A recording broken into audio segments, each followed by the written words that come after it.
عمرك قلت لنفسك أنا محتاجة أحط مكياج علشان شكلي يبقى حلو؟ طب لو قلتلك إن في بنات كتيرة جدا شكلهم بيبقى جميل وجذاب وهما مش حاطين أي مكياج، السر مش إن عندهم ملامح مثالية، ولا إن لازم يكون عندك بشرة من غير أي عيوب، ولا إنك لازم تصرفي فلوس كتير على منتجات. أوقات الفرق كله بيكون في حاجات صغيرة جدا، طريقة اهتمامك ببشرتك وبشعرك وأسنانك وشفايفك وضوافرك وريحتك، وحتى طريقة كلامك ووقفتك. والأجمل إن معظم الحاجات دي مش محتاجة مكياج خالص.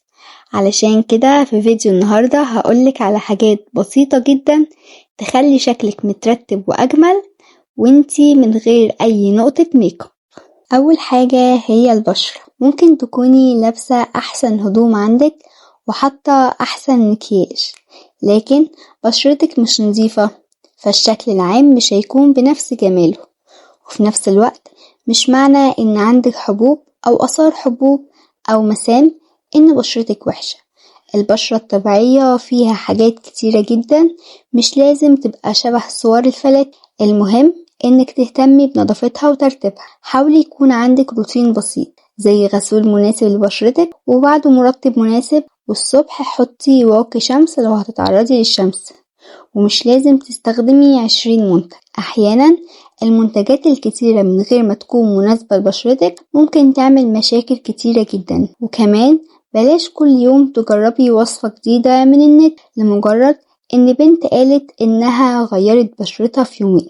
والأهم من كل ده بلاش تفضلي تلمسي وشك طول اليوم. إيدك بتلمس الموبايل والباب والمكتب وحاجات كتيرة جدا، وبعدها بتلمسي وشك، فالحاجات دي بتأثر جدا على بشرتك.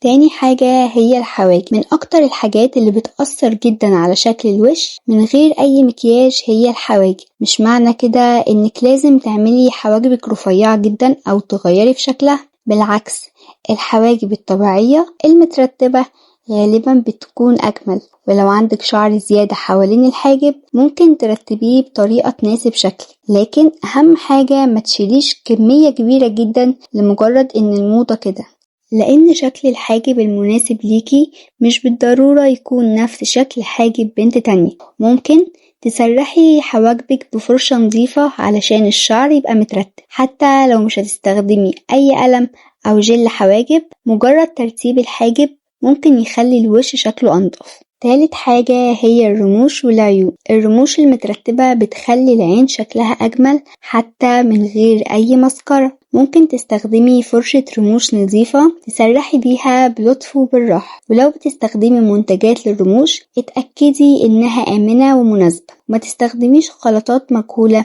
أو زيوت جوه العين. وأهم حاجة من أكتر الحاجات اللي بتفرق هي النوم الكفاية، لأن لما تكوني مرهقة ومش نايمة كويس ده بيبان على وشك وعينيكي. ممكن تلاقي واحدة مش حاطة أي مكياج لكن شكلها جميل جدا، والسبب ببساطة إنها نامت كويس واهتمت بنفسها.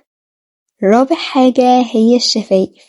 الشفايف الجافة أو المتشققة ممكن تخلي الشكل كله يبدو مرهق، وعشان كده خلي معاكي دايما مرطب شفايف واستخدميه باستمرار لو شفايفك بتجف. وما تفضليش تعضي شفايفك او تقشري الجلد بايديكي. مش لازم خالص لون شفايفك يكون وردي، الشفايف الطبيعية ليها الوان مختلفة وده طبيعي جدا. الفكرة انها تكون نظيفة ومترطبة ومهتمة بيها. خامس حاجة هي الشعر. ممكن بنت تكون من غير مكياج تماما لكن شعرها مترتب ونظيف ومتسرح بطريقة مناسبة ليها، فتلاقي شكلها جميل جدا. علشان كده مش لازم كل مرة تنزلي فيها من البيت تعملي تسريحة معقدة. المهم ان شعرك يكون نظيف ومترتب ومناسب ليكي. جربي تشوفي اللي بيليق على وشك وشكلك، زي مثلا الشعر المفرود أو الشعر الكيرلي. وأهم حاجة مش لازم شعرك يبقى طويل علشان يبقى جميل، أهم حاجة يكون صحي ومهتم بيه. ولازم تقص الأطراف على طول واستخدمي منتجات مناسبة لطبيعة شعرك بدل ما تستخدمي أي حاجة لمجرد إنها مشهورة. ولو شعرك دهني اهتمي بتنظيف فروة الراس بشكل مناسب، ولو جاف يبقى لازم تهتمي بالترطيب. يعني الأول لازم تعرفي طبيعة شعرك وبعدها تهتمي بيه على أساسها.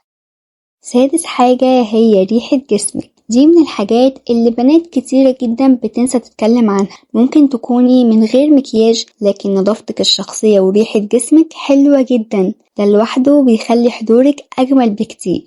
اهتمي بالاستحمام والنظافة الشخصية واستخدمي مزيل عرق مناسب ليكي، ولو بتحبي البرفان اختاري ريحة هادية ومناسبة ليكي، مش لازم تحطي كمية كبيرة جدا. أحيانا الريحة الخفيفة والنظيفة بتكون جميلة جدا من ان المكان كله يعرف انك حطيتي برفان.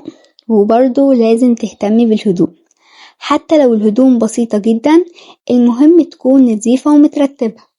سابع حاجة هي الأسنان والابتسامة. دي من أكتر الحاجات اللي بتغير شكل الإنسان. إن الابتسامة تكون حلوة مش معناها إنك سنانك لازم تكون بيضة بشكل مبالغ فيه، المهم تكوني مهتمة بنظافة أسنانك. اغسلي أسنانك بانتظام واهتمي بتنظيف اللسان، ولو تقدري استخدمي الخيط بطريقة صحيحة. لو عندك مشكلة في الأسنان أو ألم أو تسوس ما تأجليش الموضوع، لأن الاهتمام بصحة الأسنان أهم من شكلها. وكمان أهم حاجة الابتسامة. البنت اللي بتتكلم وهي مبتسمة وواثقة أكيد بيكون حضورها أجمل من بنت بتحاول طول الوقت تخبي نفسها. تامن حاجة هي الضوافر. مش لازم تعملي ضوافرك طويلة أو تركبي ضوافر صناعية علشان ايديكي تبقى حلوة، بالعكس الضوافر القصيرة والنظيفة والمترتبة ممكن تكون جميلة جدا. اهتمي ان ضوافرك تكون نظيفة وقصيها بشكل مترتب، ورطبي ايديكي لو جلدها جاف. تاسع حاجة هي اللبس. مش لازم يكون خالص اللبس اللي عندك غالي، لان الجمال مش مرتبط بسعر الهدوم. ممكن تلبسي طقم بسيط جدا ويكون شكله شيك جدا عليكي، ممكن تلبسي حاجة غالية جدا لكن التنسيق يكون مش مناسب. السر في انك تعرفي اللي يليق عليكي. اختاري ألوان بتحبيها وتناسبك، واهتمي ان المقاس يكون مناسب. مش لازم كل حاجة تكون ضيقة جدا علشان تبين جسمك، ولا واسعة جدا علشان تخبي نفسك. اختاري الحاجة اللي تخليكي مرتاحة وواثقة. وكمان حاولي ما تلبسيش كل الاكسسوارات مرة واحدة.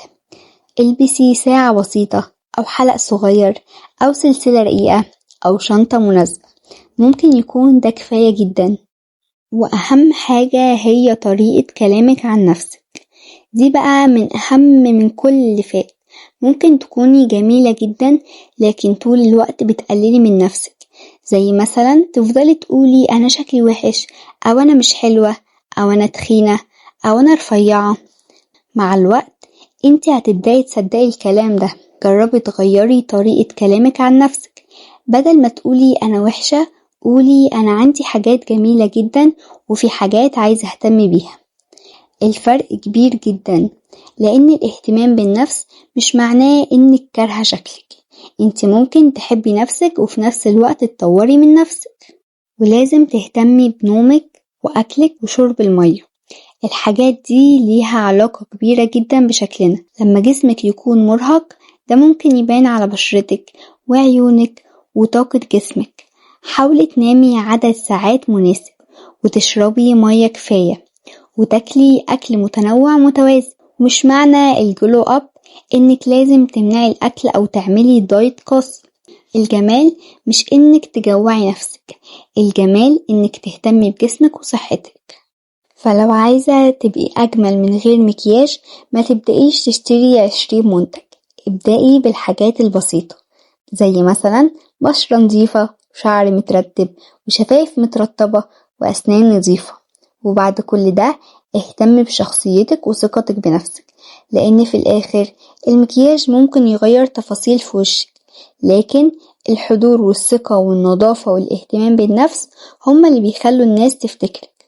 وما تنسيش أهم حاجة إنك مش محتاجة تبقي نسخة من أي بنت، انتي جميلة بطبعك. خدي من النصايح دي اللي تناسبك وسيبي اللي مش مناسب ليكي. وما تنسيش تصلي على النبي واكتبيلي تحت في التعليقات ايه أكتر حاجة من غير مكياج بتحسي إنها بتفرق في شكلك.